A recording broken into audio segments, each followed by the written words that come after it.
বন দপ্তরের উদ্যোগে উদ্ধার হলো বাইসন। জলপাইগুড়ি চাপড়ামারিতে কুয়োর মধ্যে পড়ে যায় বাইসনটি। ব্রিটিশ আমলের কুয়োর মধ্যে পড়ে যায় বাইসন। বন দপ্তরের উদ্যোগে উদ্ধার করা হয় বাইসনটিকে। বন দপ্তরের উদ্যোগে উদ্ধার বাইসন। জলপাইগুড়ি চাপড়ামারিতে কুয়োর মধ্যে পড়ে গিয়েছিল বাইসনটি। শাবক বাইসনটিকে উদ্ধার করে বন দপ্তর।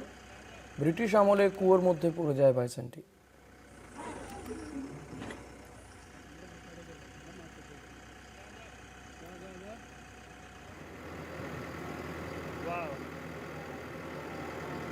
জলপাইগুড়ির চাপড়ামারি জঙ্গলের মধ্যে একটি ব্রিটিশ আমলে কুয়োর মধ্যে বাইসন শাবকটি পড়ে যায়। বন দপ্তরের উদ্যোগে উদ্ধার করা হয় বাইসনটিকে।